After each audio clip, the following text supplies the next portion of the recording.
Je fais du stand-up depuis mars 2022, si je dis pas des conneries, je crois que c'est mars que j'ai commencé et ça se passe bien. Comment as-tu débuté dans le stand-up? Et ben j'ai débuté du coup sur une scène ouverte au bar L'Usine qui était organisée par du coup la Reine Comédie, donc qui est tenue par Mathieu, Willy et Constance. Et du coup c'était un projet, ça faisait très longtemps qu'ils voulaient monter ça. Et du coup, ils ont commencé en février 2022. Et moi, je me suis inscrit à la deuxième scène ouverte. Et j'ai kiffé parce que les gens étaient méga chauds. Vraiment, c'était impressionnant. Toute la bienveillance que ça a généré. Et du coup, très vite, en fait, on a eu envie de... c'était acté que ce serait une mensuelle à l'usine. Puis après, une bimensuelle. Et très vite, on a essayé de trouver d'autres endroits qui pourraient nous accueillir. Et petit à petit, on s'est fait un réseau. Enfin, il y avait vraiment une sorte de troupe qui s'est créée avec des gens qui revenaient régulièrement. Et dont moi, du coup. J'ai commencé, en mars. C'était ça, mars 2022. Et Ouais. t'es arrivé avec un sketch ou en impro pour Non. ta première scène? Ouais, je suis arrivé avec un sketch. J'avais écrit un truc, mais vraiment qui s'est fait au tout dernier moment. J'ai vraiment fait au dernier moment ce truc-là et ça a marché et voilà, depuis du coup je continue à écrire des trucs ou à rejouer des anciens textes. Et comment tu fais pour écrire un sketch? Parce que ça doit pas être facile. Comment tu t'inspires? Qu'est-ce qui t'inspire surtout? Ouais, ça c'est compliqué. C'est compliqué parce que moi déjà l'écriture elle est un peu douloureuse, ça sort jamais trop facilement. Soit j'attends d'avoir une idée de concept, en fait, parce que moi je fais pas du stand-up à proprement parler. Je ne parle pas du tout de moi, de mes expériences ou de mon vécu, ça m'intéresse pas du tout. Je fais vraiment, pour moi, je viens avec un personnage, même si les gens le voient pas comme ça. Moi, je sais que je viens vraiment avec un personnage, que c'est pas moi sur scène, c'est une sorte de persona, quoi. Et du coup, écrire quelque chose, c'est vraiment, ça parle de, je je sais que je pars d'une situation vraiment toute bête, ultra basique, et j'essaie de l'extrapoler. C'est vraiment de l'absurde. Et du coup, là, dans mon dernier, c'est vraiment un sketch sur une boulangerie. Donc, c'est la situation vraiment basique et de me dire comment ça peut partir en couille, en fait, ce truc-là. Et voilà. C'est ça, peut-être le processus, c'est de prendre un truc complètement bateau et de le dérégler et de faire aussi de faire des fausses promesses en fait, de dire que je vais parler de ça alors qu'en fait non, je vais parler d'autre chose et d'essayer de perdre un maximum les gens en fait et d'accumuler beaucoup de choses que les gens ne savent plus du tout. Enfin que ça a commencé d'une certaine façon, que ça va pas du tout finir de la même façon. Enfin voilà. Il y a de l'absurde en fait, un peu le burlesque du comique. Ouais, énormément. Ouais, moi je fonctionne beaucoup sur de l'absurde. Et pourquoi ce thème-là en particulier plus qu'un autre? Et ben Parce qu'en soi, t'aurais pu faire comme beaucoup d'autres, parler de toi, de tes expériences, ouais. et finalement avoir des tranches de vie. Pourquoi choisir plus un personnage? Et ben parce que je pense que alors c'est compliqué, mais je pense que c'est ce que j'ai regardé quand j'étais plus jeune aussi. Tout ce qui me faisait marrer, vraiment, c'était de l'absurde, clairement. Moi, je regarde très peu de stand-up. Je suis assez difficile là-dessus. Et du coup, le côté je parle de mon vécu, machin, ça m'intéresse pas parce que. Ou alors, faut l'amener d'une certaine façon. Et moi, je trouve que c'est une forme ultra difficile. Et peut-être qu'un jour, j'essaierai d'écrire un texte où je parlerai de moi. Mais il faudrait un truc pour que je le pimpe et pour que je le dérègle un petit peu. Parce que je trouve que, en fait, d'instinct, ça m'intéresse pas. Je vois pas du tout en quoi ça intéresserait les gens de savoir. Enfin, des expériences de vie que j'ai, franchement, je vois pas du tout l'intérêt. Et moi, je vais vers l'absurde parce que j'ai été nourri là-dessus. Je sais que quand j'étais petit, j'ai regardé les films des Monty Python. J'ai découvert Tex Avery aussi, où c'est oufissime, vraiment. Et du coup, beaucoup de cartoons, de trucs comme ça, les Robins des Bois, enfin voilà, plein de gens qui ont fait de l'absurde et qui ont complètement validé ce truc-là auprès du grand public. Et je me suis dit, mais moi, je kiffe ça en fait, vraiment, le truc qui a aucun sens, qui est juste complètement gratuit et qui est pas du tout du domaine du référentiel de dire c'est vrai que moi quand je prends la douche il m'arrive ça, enfin moi c'est pas du tout un truc qui me parle en fait, donc c'est juste du subjectif, du ressenti, mais moi je pourrais pas en fait, je suis incapable d'écrire sur moi en fait, donc ça pourrait justement être intéressant d'essayer de faire ce truc là, mais c'est pas du tout un réflexe. En fait il y en a qui le font très bien, mais parce qu'en fait ils ont parce qu'ils ont été nourris à ça, parce qu'ils ont ça, ça fait partie intrinsèque de leur personnalité de réfléchir les blagues comme ça. Moi, je sais qu'en société, j'ai des blagues qui me viennent, mais qui sont du domaine de l'absurde, où je vis une situation et je la décale un tout petit peu, ce serait marrant qu'il se passe ça à ce moment-là. Et je pense que pour les autres, c'est autre chose. Mais c'est pas quelque chose... C'est dur d'expliquer, mais je pense que c'est un mélange de plein de trucs, finalement. L'humour, enfin, le genre d'humour qu'on fait, c'est compliqué de le décider, je pense. Soit c'est là, soit c'est pas là, et voilà. Le stand-up est une véritable institution aux États-Unis. Ça l'est nettement moins en France. Selon toi, comment ça s'explique ? Alors, à Paris, en fait, c'est en train d'exploser véritablement. Tu as eu plusieurs courants, en fait. Donc, tu as eu le café-théâtre. Après, très vite, tu as eu des artistes, Muriel Robin, Pierre Palmade, qui faisaient du one-man show, mais pas du stand-up à proprement parler, qui faisaient des situations. Donc, ça vient du théâtre, sauf que c'était un seul en scène. Mais tu avais des personnages qui étaient là avec eux. Ils vivaient une situation. Et ensuite, tu as la génération avec Jamel, Gad Elmaleh, tout ça, qui a été très reconnu, mais au finalement, il y avait très peu de gens. Et après, Jamel, il a fait le Jamel Comedy Club, où là, vraiment, il est allé chercher des gens pour monter une troupe. Et ensuite, là, depuis quelques années, sur Paris, du coup, tu as vraiment énormément de scènes de stand-up qui s'ouvrent, et tu en as vraiment un paquet. Donc, effectivement, sur Paris, tu as vraiment un bouillonnement de ce truc-là qui est assez ouf.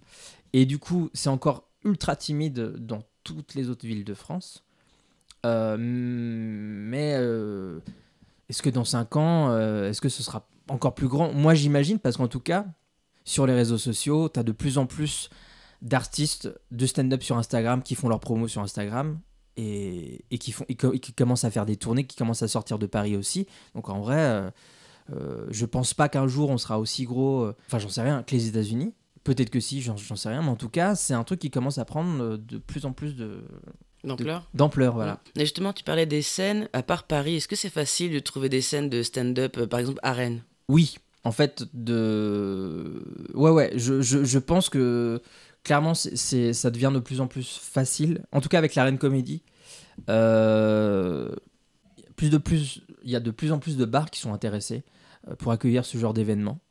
Des fois, ce sont même des bars qui viennent à nous directement. Des fois, c'est à nous de venir démarcher. Mais en tout cas, c'est ce genre d'événement-là, c'est nouveau et ça intéresse forcément parce que ça ramène forcément des gens. Et même, des fois, les patrons sont juste intéressés par le concept, clairement. Donc ouais, je pense que ça va devenir de plus en plus facile de trouver une scène ouverte sur Rennes. Là, déjà, avec la Rennes Comédie, ils vont en faire 2 scènes ouvertes. Donc ça veut dire que n'importe qui peut s'inscrire, peut proposer un texte. Donc à l'usine et au bar La Cavale, du coup. Et sachant que l'usine, c'est une bimensuelle et tu en auras une autre à La Cavale. Donc ça fait 3 scènes ouvertes par mois sur Rennes. C'est déjà pas mal. Et c'est déjà beaucoup, en fait. C'est déjà pas mal. Et c'est vraiment ouvert. N'importe qui peut s'inscrire, proposer quelque chose et c'est fermé à personne. Donc ouais, je pense que c'est une énorme chance. Faut se lancer, hein, mais bien sûr, hein, tout le monde a les pétoches et se chie dessus avant de faire ce truc-là. Mais en vrai, le public est méga bienveillant. Les organisateurs, Willy et Mathieu, ils préconisent à chaque fois d'encourager les gens. Il y a vraiment un protocole qui est expliqué au début de chaque session et c'est cool. Et du coup, les gens sont méga réceptifs à ça. Et du coup, c'est safe, je trouve, comme endroit pour s'exprimer. Moi, j'ai déjà vu des gens agresser des stand-uppers. Ouais. J'en ai déjà vu, c'était des gens bourrés. Ouais, on peut tomber sur des énergumènes comme ça. Ouais, c'est compliqué à gérer, je suis parfaitement d'accord. Et vous faites comment, du coup ? C'est arrivé une fois à l'usine, où j'ai une amie qui était sur scène qui s'est fait alpaguer par quelqu'un qui était visiblement sous et qui a été gentiment accompagné à la sortie. Okay. Parce que le mec avait pas les idées claires, mais ouais, ça le fout mal, mais généralement c'est bien encadré. Je trouve que c'est bien géré, quoi. Généralement ce genre d'événement là, enfin personne ne fait comme si ça n'existait pas, en fait. Tout le monde était prêt à se lever pour le mettre dehors parce que c'était pas possible. On sentait que le mec était un peu violent, donc non, c'est pas du tout l'endroit. Et on lui a expliqué que non, en fait.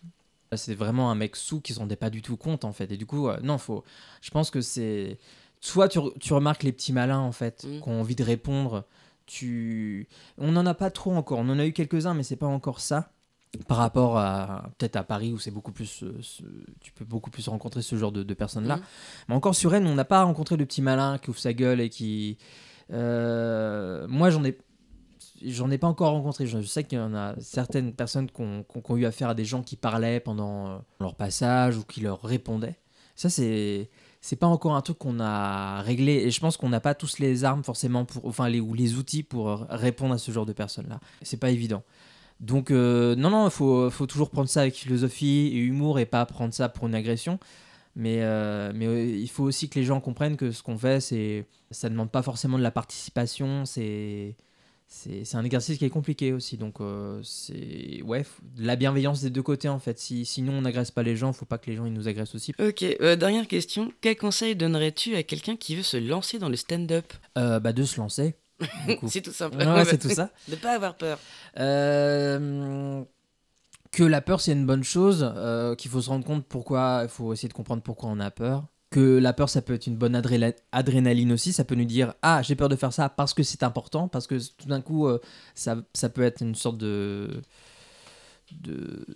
gros changements dans ma vie ou de m'apporter des nouvelles sensations. Donc en fait si on a peur de faire du stand-up, faut se dire est-ce que j'ai peur parce que vraiment ça en quoi ça me fait peur, parce que ça peut être moi je pense que la peur elle est importante là-dedans, Faut l'apprivoiser. Ouais, faut l'apprivoiser, faut la prendre en compte, parce que ça peut être c'est un vecteur d'adrénaline aussi en fait, de se dire ah j'ai peur de faire ça parce que tu sais que c'est important et t'as peur de te foirer et tout ça machin. Faut juste se dire que de toute façon ce qu'on fait c'est juste une proposition de quelque chose. Si les gens ils aiment pas, c'est pas grave en fait.